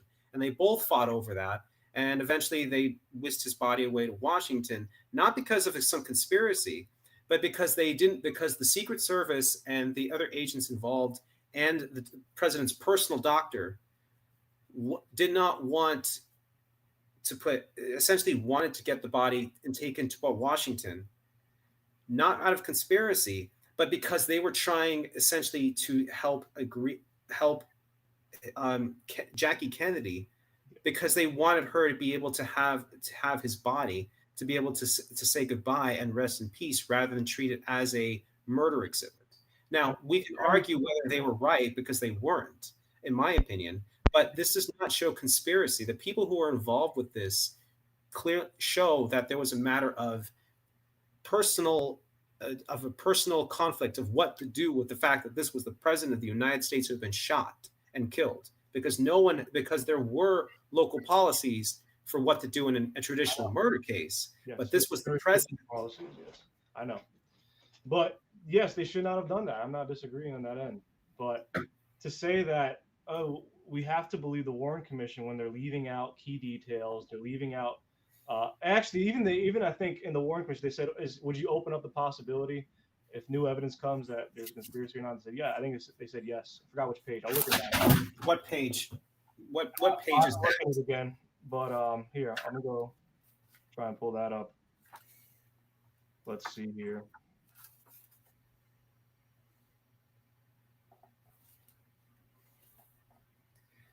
But if you ever looked at live leaks, which is pretty bad, and you see some people getting their head shot off, he acted like he got his head from the side, not from the magic frontward, and then it went over around his head. And that's not what happened. No, there are lots of people who make up that nonsense that he was shot from the grassy knoll. Yes, there were people who ran to the grassy knoll. There were also people who ran to the book depository building, and there were witnesses. Remember, I know. I'm not denying that Oswald might have shot, but I'm not saying he killed him or is the lone gunman, which is the whole. I'm saying that he is the lone gunman, and he was the only one that killed the president because any conspiracy alleged to kill the president only survives when there's one person left. And if Oswald had been involved in some sort of conspiracy, he would not have been he would not have been arrested by the Dallas police. He would have immediately been whisked from the scene to his death. Anyone in that conspiracy involved, the first thing that they're going to do is kill Lee Harvey Oswald if he's involved in that conspiracy, because he is a potential star witness. And he said he was a patsy, yet we couldn't get his testimony since he got killed by a mafia figure. who met No, with. Jack Ruby wasn't a mafia figure. He was Jack not Ruby. a mafia figure. There's No, 100%. Jack Ruby was a strip club owner. He was a strip club owner, nightclub He met owner. with Joe Campisi, a mafia part of the mafia. He's a mafia boss man. Yes, he had mob connections, but he was Well, not a he's part of the mob mafia. figure. He also had relations with the Dallas police. Are you going to suggest now that the Dallas police were themselves involved in the conspiracy to kill Lee Harvey Oswald? Yes, because they wanted. If you look at Mary Mormon's photo, you see a guy with a police badge in the Dallas Police Department shooting at John Kennedy. There's no such. That's just so not true. That's so not true. I put That's just as nonsensical as Lee Harvey Oswald's claim that when he said to Dallas police, that's not me. You created that photo. You superimposed my face on that image right there. That's not me. That's going to take a long time to discuss. But the whole point of the debate is, was he was a lone gunman or not? And that's what I know. But this is critical to that too. This is part of the debate, because you're saying that he was not the lone gunman, or he was a patsy. And I'm telling you that he wasn't a patsy. He was the murderer, and he was alone in his killing. And the reason he killed Kennedy was because he was a radical Marxist-Leninist terrorist who wanted to kill the president to show his loyalty to the leftist cause and Fidel Castro, because he wanted to get to Cuba. His visa had been denied. He had tried to defect to the Soviet Union. He had come back with his wife Marina, and he didn't want to come back. And he felt like now his way to get back into the society that he wanted to live in, which was a communist society, his way to do that was to kill a public figure. The first one that he tried to kill was a member of the John Birch Society. Okay, he's a high-rank member, former general, general in from the U.S. military. General Walker. Yes, that's correct. And he tried to kill General Walker, and he was not discovered. There's also a cover-up on Walker. And he was not discovered. And the fact of the matter is that he then decided, well, I'm going to then commit something. I'm going to then try to commit a higher murder, which was then President Kennedy. He wasn't this guy's not some victim. Nor was he part of a conspiracy, because the fact of the matter is that I've harked on this. So let me ask you. Wait. Stop there. Hold on. I gotta ask you. So why is it that we didn't release all the information on the Kennedy assassinations? If he's just him, he did all himself. Why not just release everything? Because we have everything. That's not everything. Of course we do. The Warren Commission. Look, I don't know if you've listened. I don't know if you've read the Warren Commission report or listened to it. But look, the Warren Commission itself, if you do the audiobook version of it, okay, that the content on Lee Harvey Oswald alone, it's 26 volumes. Can I finish? The content on Lee Harvey Oswald alone for the Warren Commission, okay? I mean, and I'm inviting anyone out there, okay? The Warren Commission report, you can literally get this on any sort of audiobook service, okay? That part in itself, okay, the part about Lee Harvey Oswald, about his background and the investigation, literally from his birth all the way to his death, is literally, it takes about 3.5 hours to literally go through. It's literally about 3.5 hours worth of content. So this idea that somehow that the Warren Commission did not do their due diligence and intelligence, when literally they investigated him from his birth all the way to when he died, and even some of the even to the background of his mother, who was absolutely nuts, by the way. The fact of the matter is that they did do this. So you want to suggest that simply because at the time, okay, that certain information is not necessarily revealed. For example, names of agents potentially, okay, who were in the CIA or the FBI or stuff like that, who could be compromised for the work that they do on behalf of the United States people. You're trying to then suggest that shows you're trying to suggest that because if anything is redacted whatsoever, that we should look upon it with suspicion. Have you not heard the understanding that not every detail is necessary? For example, the names of maybe special agents, or maybe special strategies or tactics that these special agents use. that the enemy would then have a hand on and be able to use.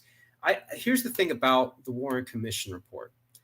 It is without a doubt without a doubt, it is extremely in depth, extremely informative, and literally it is probably the most researched murder of our time. I don't understand why anyone can literally, based off of conspiracy and nonsense, you cannot throw that all out at the same time by leaving out 550,000 pages of information, saying this is the most detailed report ever. It's 880 pages. What do you mean it's the most detailed? That's just, come on. It is literally, yes, it is. This murder was extremely researched, extremely detailed. No, the Warren Commission literally they didn't put the Mormon photograph for months on this. The fact that they didn't put Mary Mormon's photos in there. Oh my gosh, this reminds me of when people went after Kavanaugh. Okay, when they said, nothing connected at all. No. I'm going to mention this because when there are people who are saying, going on CNN and MSNBC, saying that, oh well, I think that Judge Kavanaugh drank more than he said he did, and I wanted to be interviewed by FBI, but they wouldn't interview me. That doesn't mean that, oh, there was conspiracy. It means that what you had to say, they heard, they listened to, and they didn't think it was relevant, or they didn't think you were telling the truth, or they didn't think that what you were saying was accurate. You know what you're trying to do, Mr. Rivera, is you're actually using a left-wing tactic, which is to say that, if I don't get my say, or I don't get my stuff in, that means therefore there was conspiracy. No, it means the fact that because it means that they looked at what you had to say. No, and they said, you know what, it has no relevancy, or it's not true, or that we can't verify this actually being accurate or not. Anyone can look this up on Google. J. Edgar Hoover was blackmailed by Meyer Lansky of the mafia for having a homosexual relationship with his buddy. There's an obvious reason to leave out certain information on Oswald and Jack Ruby. But come on, dude. Like, no, that's not true. Okay, first off, that's not true. No. I remember reading this. I remember reading that exact claim from this book right here. Okay, that J. Edgar Hoover was a closeted homosexual and that he was being blackmailed. Okay. There is no evidence of that. Okay, the people who knew him very closely, all right, have already talked about him. Okay, and they have said that his sexuality was ambiguous, but they never saw him ever as a gay man. Okay, because he was not a person seeking out relationships. He was a workaholic. We already know that. If there's a photograph of a guy having sexual relationships on a beach and wearing high heels at the time when homosexuality was considered, not good for the public eye, yes, there's photos of him. Mr. Rivera, you really think that the head of the FBI was blackmailed, would be at a beach wearing high heels and a dress and having open sex with other men is really going to do that when you're the head of the FBI? No. And that there would be photos of it. You have got to be kidding me. All right, gentlemen. This sounds like this could be a topic for a whole separate debate. I understand, yeah. But drawing back to the debate, the idea that somehow J. Edgar Hoover was involved with the killing of Kennedy and that he was being blackmailed because of some alleged gay relationship that he was having is just not true. It's not true because we've already talked. Because one, there's no such evidence that shows that he was gay or that he was really interested in relationships. And the fact of the matter is that J. Edgar Hoover was not involved. And people talk about J. Edgar Hoover. He was mad at the agents in the Dallas area because there were people there who were afraid of Edgar Hoover's wrath. Because if Edgar Hoover found out that they had talked to Lee Harvey Oswald and they had spoken with him and then he had killed the president, they were afraid that J. Edgar Hoover was going to come on them because things would fall on him. No. And so one of the things the conspiracy theorists like to push with regards to the FBI was that when several agents, like Agent Hosty, burnt a James note. P. That's what That just to clarify, James P. Hosty. Yeah. What Hosty burnt a note. That was a conspiracy. That showed conspiracy. We already know that was not it. He burnt a note. Okay, that could have gotten his boss in trouble. Why? Not for conspiracy, Why? but for the fact that they might get in trouble because Lee Harvey Oswald killed the president, and Hoover had not been notified that this person had said violent things to the FBI. Just so you know, Oswald did request to speak with Hosty, which was pretty much an admission that he's his handler. And my friend spoke to Hosty's son, and his son had a lot to say, and he's afraid to say it to authorities due to the fact that also, not to mention, a lot of witnesses who saw this grassy knoll shooter, who saw this happen, they all mysteriously died, which is what a coincidence. And another thing, if you're saying photos, like this reminds me of, if you're saying there's no evidence of Hoover having sexual relationships with men, this reminds me of that meme. Is like, oh, I have relationships with women and sex with men. And it's kind of what it reminds me. It's like, no, he's not gay. Well, he probably is. Okay, so because we don't have any evidence that he was gay. That's another debate for another time. He's going like this. But the reality is that when you talk about Hosty, okay, Hosty himself. We'll read Hosty real quick. Hosty himself, okay, let's go to was not his handler. Okay, he interviewed Oswald because Oswald had defected to the Soviet Union. Yep, and then come back. That's why he defected. Okay, no, he was not a CIA with the Binox camera. That means he doesn't work for the regular KGB, or he's working for the CIA. And in his diary, Oswald's diary, he writes about the facilities, what he did, how many people were there, who he talked to. He's pretty much writing like on intelligence gathering. But who would want to defect to the KGB? Who would want to defect to Russia? It's a poor country. Communism is destroying it. Who would actually want he was a communist radical. That's why a Marxist-Leninist radical. Okay, he said this, and I quote. He wrote this to his brother Robert. Okay, when he was in Moscow, he said this. Okay, and this writing was verified. Okay, in the event of war, I would kill any American who put a uniform arm in defense of the American government. Any American. He said that, and so to suggest that somehow that he was some CIA asset when his writings, okay, from his diary and any writings that he spread out to people was very anti-American, was pro-Castro, was pro-communist, was very Marxist-Leninist, revolutionary language. The reality is that either he was the best agent that we've ever heard of, or the reality is that he was a Marxist-Leninist terrorist. In fact, let me ask you this right here. Let me ask you this. Yeah. You claim that he was an agent of the CIA, although you believe that this was somehow a Jewish mob and Jewish Israeli intelligence. He was not working for them. Why would you leave your agent? Why would you leave your agent, Lee Harvey Oswald, completely destitute?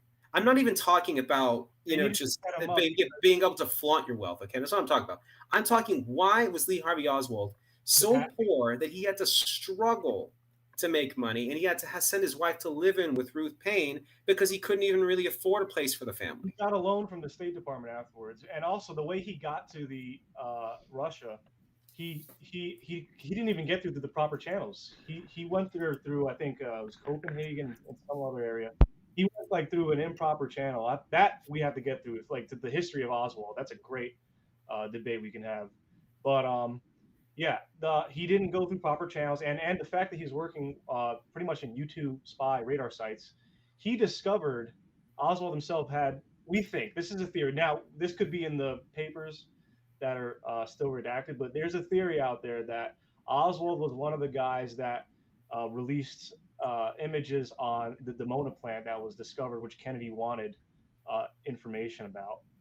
Now that's a theory, because that could tie into why you want to get rid of Oswald, to him going through an improper channel and pretty much exposing the Dimona plant was built secretly by Israel through the French. The French helped them build that plant, which was working on nuclear capacity weapons or whatever. And there's a reason to get rid of him because he's not part of the crew. He's just a patsy. He's a guy you can get rid of. He was working under who was running the U-2 spy operation back in the day was James Jesus Angleton, and that's the boss of Oswald's boss. Right? He's the boss of Oswald's boss. So he does work. Oswald does work under him in some type of pyramid way. He is connected. Now, Hosty, we can get to Hosty if you like. Here's his book, Simon Oswald. On page 8, it says, having wrapped up our meeting, Coyle and I were about to leave Ellsworth's office when Coyle commented that he was hoping to see the presidential motorcade as it passed through downtown. You know, said Coyle, it's a damn shame, but by federal law, the Army can't provide any assistance to the Secret Service.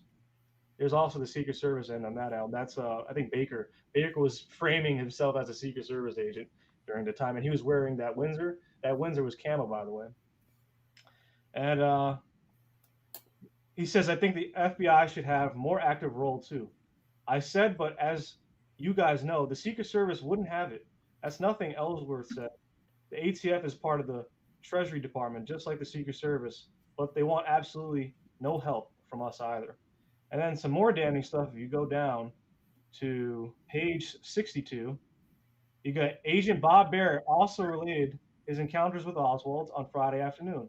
When the report came over the radio that an officer was down in the Oak Cliff neighborhood, Barrett had sped to the scene when he got there. The ambulance crew had already removed Tippett's body. Captain Westbrook and the Dallas police were in charge, but Barrett set about inspecting the crime scene. Near the puddle of blood where Tippett's body had lain, Westbrook had found a man's leather wallet. In it, it discovered identification for Lee Harvey Oswald. So this is his wallet, as other identification for Alec J. Hidell. Now, why the hell is Hidell in Oswald's? If you know who Hidell is, he's part of intelligence. But Hidell, his identification's in Oswald's wallet. Well, I think we can confirm Hidell probably ordered that rifle, the Carcano rifle, and ordered probably the person to go murder Tippett. So Westbrook called Barrett over and showed him the wallet and identification. This is in Hosty's book, page 62. It's a primary source. So you can't claim this is Wikipedia. And I know you don't like Wikipedia, but Wikipedia has some good sources. Well, Wikipedia cannot be used. So if you want to use one of your conspiracy books, I'll take that over freaking Wikipedia. You cannot use that. But let's go off your claim right there. Okay, for example, about what was on the body of Officer J.D. Tippett. Okay, there is no testimony or evidence that anything that was any sort of identification for any other individual on the body of Officer Tippett, okay, murdered by Lee Harvey Oswald, okay, in an execution manner.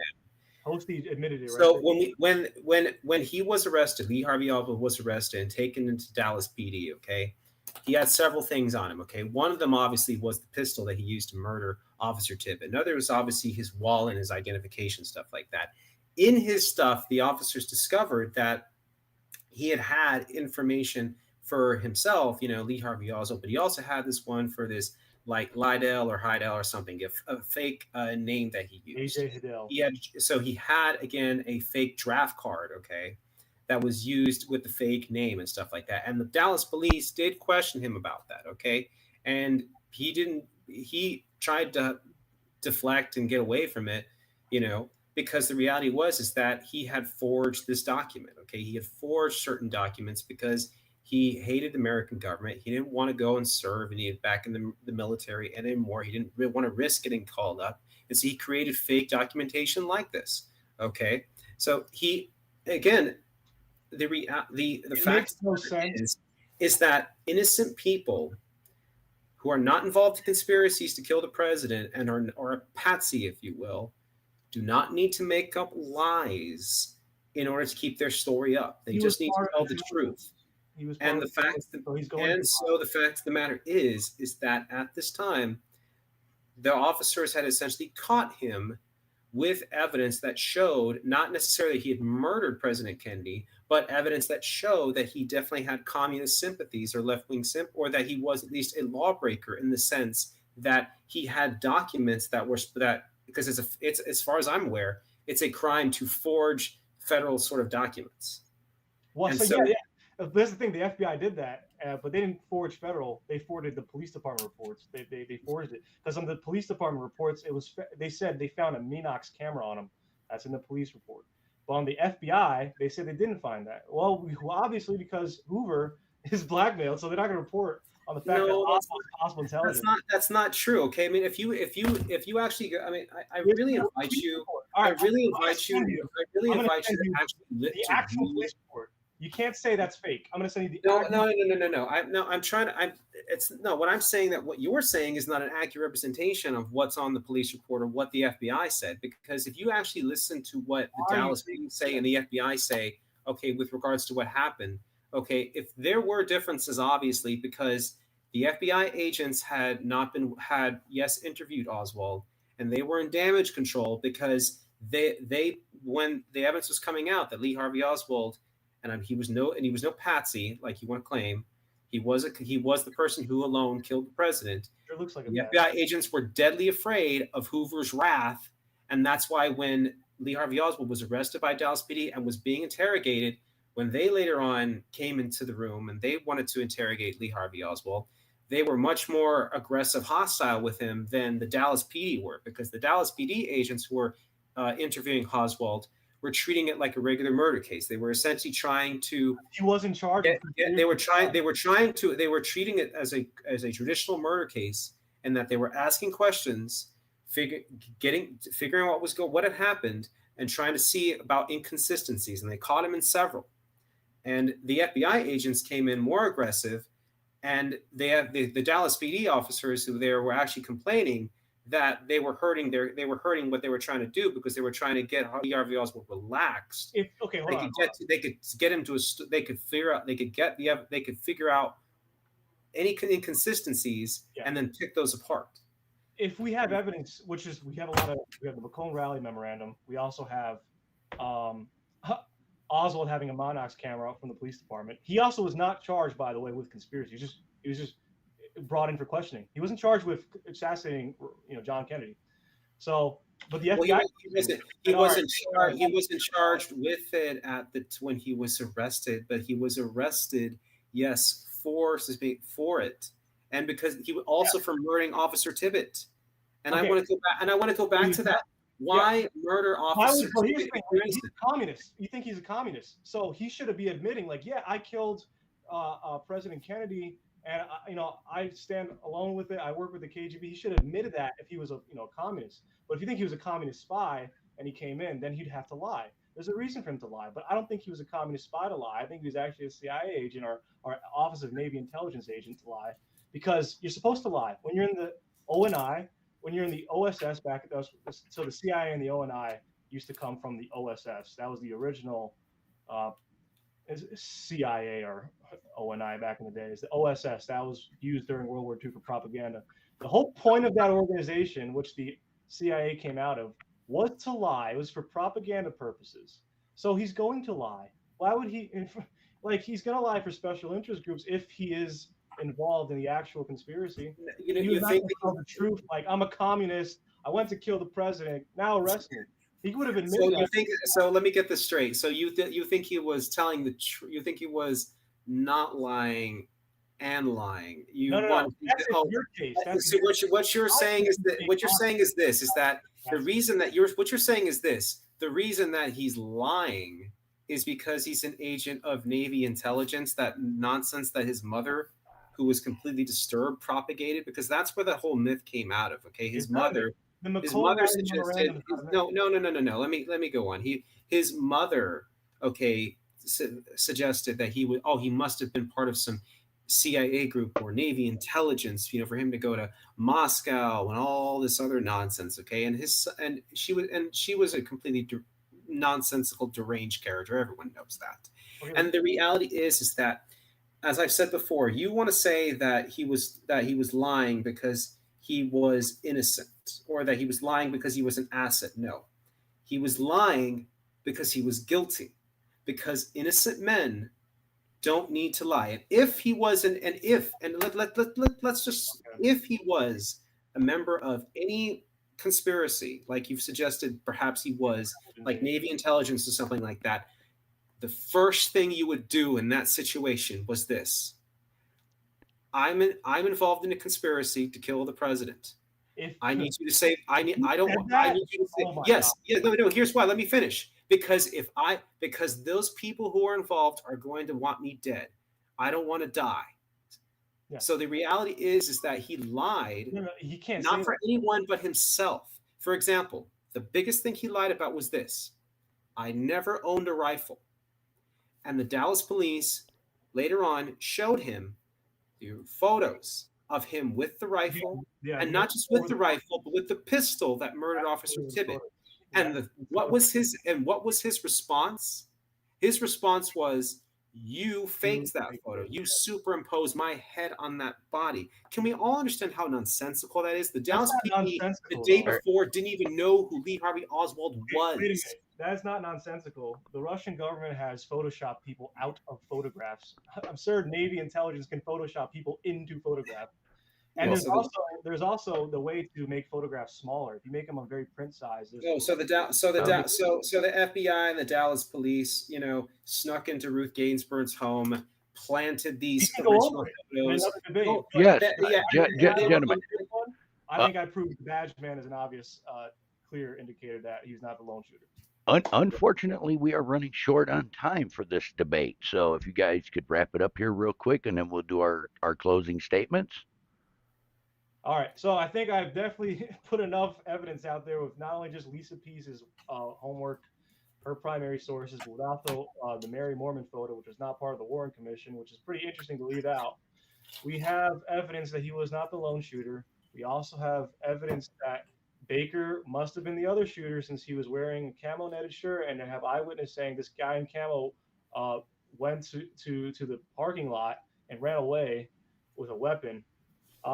We have enough evidence saying he was not the lone gunman. I think that has been proved, but we will try and have another debate on the specifics of the Kennedy assassination, which will be very fun. So this debate, was Lee Harvey Oswald the sole gunman? Yes, I've settled that, and it's been settled consistently.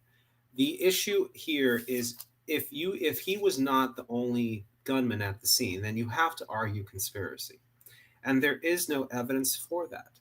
Any debate on the topic of Lee Harvey Oswald and the killing of President Kennedy has to involve one of two questions. It's one, did Lee Harvey Oswald kill the president? The obvious question is yes. Answer to that question is yes, he did. Then the second question we have to ask is, was there a conspiracy? The answer to that question is no.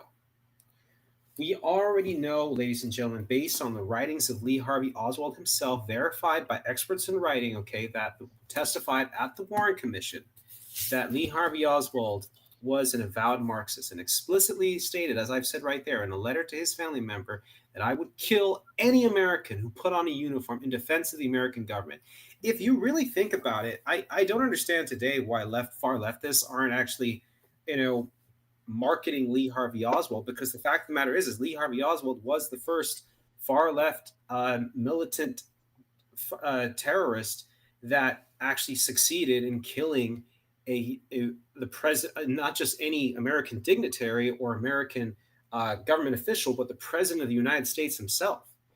I mean, the reason that Marxist-Leninists today, even though Lee Harvey Oswald was a Marxist-Leninist, won't celebrate him, is because they understand that if they did, the Democratic establishment that they're trying to infiltrate, the Democratic Party they're trying to infiltrate, would reject them, because Kennedy today is still seen by Democrats as one of the ideal Democratic presidents.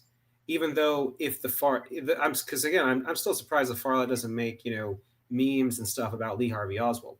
But beyond that, though, they have to also think, if he was involved in a conspiracy and he was not the lone shooter, the biggest evidence I think that comes to this, that points to the conclusion that he was alone, is not just this, is that if he was part of any conspiracy, and this is a point that is very critical, The first thing that would have happened to him after the assassination was that he would have been driven away. He would not simply have been what he did do, which was leave the building, get on a bus, then get off the bus, hire a taxi, walk to a residence, walk away from the residence, shoot a police officer to try to question him, run and hide to a store, then get out of that store, run to a movie theater, try to hide in there before being arrested. He would have been taken by his handlers, and he would have been killed and his body disposed of so he could never talk. That is what happened, ladies and gentlemen. The reason that he was caught in so many lies by Dallas PD is because, ladies and gentlemen, he killed the president, and he did so as a radical Marxist because he was trying to prove himself to the far left Marxist-Leninist cause. All right, it just doesn't. It befuddles me today that we're still having this debate, because the reality is that the fact of the matter is that this is probably a case that is just it's already sealed shut. We're still debating it, but not because of any evidence. We're debating it because people, particularly on the libertarian side, and want to promote government conspiracy, to try and say that there was something beyond that. Sometimes people, as in the case of Lee Harvey Oswald, as in the case of F. Kennedy, and as in the case of Jack Ruby, there is no conspiracy.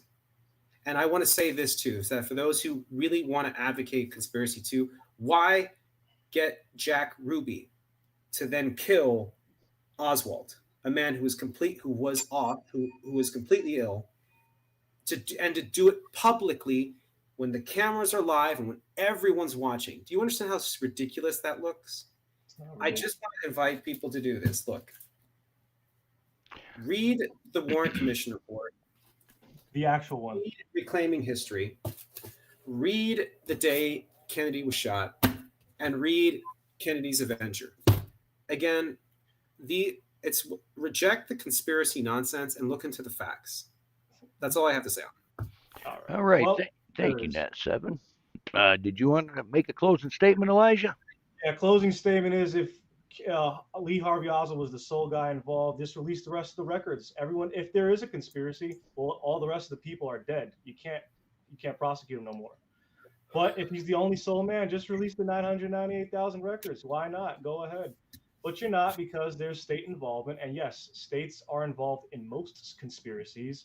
Look up Iran-Contra. The government was behind that. Operation Gladio, the government was behind that.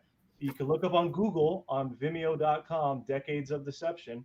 There's a ton of conspiracies that are admitted and done by governments, because governments are going to do them because they have the assets, they have the property, they have the resources to do conspiracies. They have the plausible deniability, is what Oliver North coined, and that's what a lot of people did, especially with the Kennedy assassinations, both. And a lot of people don't want to connect both of them, but they are both connected in a way. And I will talk about that later. Come to the Discord on Let's Debate. There's a ton of resources and archives and primary sources from Lisa P's, James Hostie's book. I have a nice bunch of threads on it. If he's the sole guy, release it all. Just release the rest of the records. All those other agents are dead or gone. You don't have to keep them in hiding anymore. And that is my closing statement. Well, thank you for that, Elijah. And I even realized that we have just barely scratched the surface of what you guys want to talk about. I know. So, it is now time for audience questions, and we actually have a few, mostly from Kaiser Sultan. So the first one from Kaiser Sultan. U.S.'s policy as pro-Israel was not cemented, regardless. Israel bombed U.S. warships in the past, which is an overt action. Why wouldn't it think it could assassinate a U.S. president and get away with it? So I'm assuming that question is directed at me, or it didn't say who, so I'm assuming both of you. Yeah. Okay. So let's go off of the Liberty incident. Really has nothing to do with the Kennedy assassination, but I'll play off this this ridiculous question. Okay, the idea that you would assassinate the head of state, okay, in order to get someone apparently more, favorable, or for a policy position, whatever. Imagine if that was exposed. Okay, that would be essentially a declaration of war. To kill a head of state of any nation by any entity, okay, as my opponent has falsely claimed, okay, that there was some conspiracy between the Jewish I've got mob a lot of and sources. the Israeli Mossad, One at a time. that would be a declaration of war. Now, why would you kill the head of your greatest ally and your greatest partner, the United States, which was the only, which again, in a sea of enemies, which was Israel, against numerous hostile Arab states that were backed up by the Soviet Union with weapons, material, and financial support? Are we really to believe this nonsense? Come on. We can believe it because Lyndon B. Johnson was sleeping with a Irgun terrorist who worked for the terrorist state of Israel at the time, who was going to join the IDF. And not only that, Johnson put a gag order on these survivors. Who the hell does that? It's pretty weird. But there's a reason. It's because those planes that bombed the Liberty were unmarked, and they tried to pretty much blame Egypt for that attack. That was the whole point of that incident. Not sure. Yeah. Okay. Yeah. From Al Jazeera. Just that's not Al Jazeera. That's Grant F. Smith, by the way. Yeah, Qatari State News. Grant F. Smith is definitely not from Al Jazeera. But anyways, yes, there's a motive. There's financial motive, and there's a motive to get away with, ethnic cleansing or replacing people in Palestine, or to have nuclear materials and nuclear bombs because they were fast tracked to go get it. And there's NUMEC on Rumble. You could watch the pretext to the Kennedy assassination, and it answers it all for you right there. And there's a ton of primary sources, 1,000 of them, but that's the answer. All right. Our next question is also from Kaiser Sultan. 3 shots with a 6.5 recoil out of a bolt action is extremely difficult even for competition shooters. Would you accept that it's an extremely improbable shot? Yes. No, I would not, because this has already been tested. Okay, the Warren Commission themselves actually got people to do this, try to replicate what Lee Harvey Oswald did. You have to remember that people on the commission secretly wanted and would later say that, we hoped that there might be a conspiracy because we thought that if there was a conspiracy and we exposed it, we would become, national heroes for avenging the president, as it were. But so one of the things that they looked into, obviously, was, okay, let's look into the rifle itself and see, okay, can that be replicated by other people? Okay, can the shots that killed President Kennedy and that injured Governor Connolly be replicated? There were numerous people that did that, okay? And there were people who tested that, okay? That's in the Warren Commission, and also people who who later on tried to replicate that. In the Warren Commission report, there were people that did about as well as Oswald did. There were people who also did less than him, but there was actually one particular marksman, I forget the name, that actually did better than he did. So the reality is that the first shot, missed Kennedy. It was the second shot that hit him and the third one that killed him. Replicating that is, again, not impossible, nor is it extremely difficult, okay? Is it challenging? Yeah, but to suggest impossibility or highly unlikely, no. Again, that rifle, yes, was not a good rifle, but it was still, again, used by a lot of people because, one, it was cheap, it was affordable, and that's why Lee Harvey Oswald had it, because he could afford that rifle.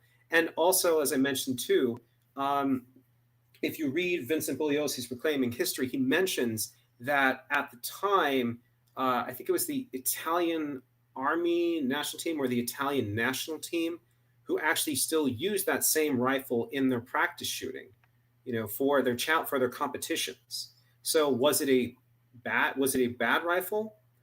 I will not say that it was a poor rifle. I will say that it was a rifle that was not this high-powered telescopic assassin weapon. It was one that was used by Lee Harvey Oswald because it was cheap and affordable. And I hate to say it this way because it was used to commit a terrible crime, but it did get the job done, and it was used successfully. And when it was tested, there were people who were able to replicate what that rifle did on that horrific day, and there was even one person who did better than Oswald did. To replicate it, though, just to clarify and correct some of the stuff you said, It's with the scope. So the guys who did better shooting, they did it with a scope. Oswald did not have scope, and that's the whole issue. Is with the scope, it's way better.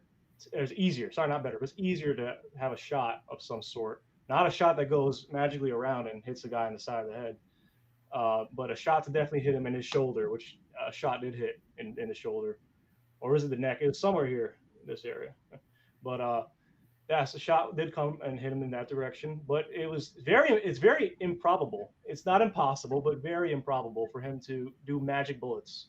So I don't know what to say there. But the House Select Committee of Assassinations did admit it was a conspiracy, even though the Warren Commission didn't, even though the Warren Commission has a ton of conflicts of interest. So, and it edited data. If you go to the government printing office version of it on volume 5, that's so ridiculous. But, this is kind of yes, so it's improbable. We also have the Badgeman photo. So the Mary Mormon's famous photo shows a guy shooting it from the grassy knoll, and there it is. So it's not the lone gunman, but there it is. Go ahead. Well, if we do a part 2 of this, we do have the ability for you guys to screen share here. Absolutely. We have the ability. You can share your screen. Yeah. Okay, there's one last question, and it has absolutely nothing to do with this debate. Kaiser Sultan wants to know why you have a tricolor Afghan flag. Net 7. Well, I support that flag right there because the present government in Washington D.C. Sold out our friends and our allies to the Taliban on a freaking silver platter. And, I support that flag because that represents the real state of Afghanistan, not the way it is right now. And under a neoconservative administration, which I'm hoping for one day, we're going right back to Afghanistan to topple the Taliban and free the country from the tyrants that exist right there. And, also from their Pakistani masters. I just want to also go back to the last question, too, with regards to what my opponent said, that it was just that the other officers, it wasn't the same conditions. Again, I would ask him to again look at the actual Warren report and look at actually what they did. The reality is that yes, it was replicated. Yes, they used the same situation. No, they did not then go and we're gonna use the different scopes or something like that. The reality is that the rifle that Oswald owned, like the one that he had, that there are people. I think it was the scope itself was just bad, and so it's actually better not to use the scope itself to actually just try to I forget the name of it. I'm not a weapons expert. Open sights. Yeah, just to use the open sights instead. Yeah, and the reality is that going back to that last question, that yes, to pull off those 3 shots was difficult. That's why Oswald only hit with 2. He missed with the first one. But was it impossible and was it extremely difficult? No. It was done tragically, and other people who tested that, could it be done, replicated it. Because remember, one of the witnesses who was at the scene, an African-American gentleman who was below Oswald, where Oswald shot, who was watching the motorcade, he testified later on at a trial, which was not a real trial, but he was still under oath. He describes the shots as boom, click, click, boom, click, click, boom, click, click. So that would show to me that Lee Harvey Oswald, when he was shooting, was trying to hit the president and kill the president, and that the weapon that he was using worked tragically on that day. And even though that weapon was not an ideal weapon, that again proves, or at least, gives more evidence to my case, because the weapon that he used was not a great weapon for essentially long-range shooting. It was a weapon that he used because he could afford it. It was not a weapon that a conspirator would use. Well, going back to the original question, yeah, it sucks to fund the Taliban and then have them go and cover Afghanistan. That does suck. Well, we could have a whole other debate about that. For sure. But we're going to have more Kennedy. No, we're 100% having more Kennedy debates. This is awesome. All right, so let's get a part 2 scheduled and set up. And Sure. as for tonight, we're going to wrap this up. I'd like to thank everybody for coming tonight. I hope you enjoyed our show. Our participants' links will be in the description. They aren't currently. And if you like their performance here, please consider subscribing to their channels.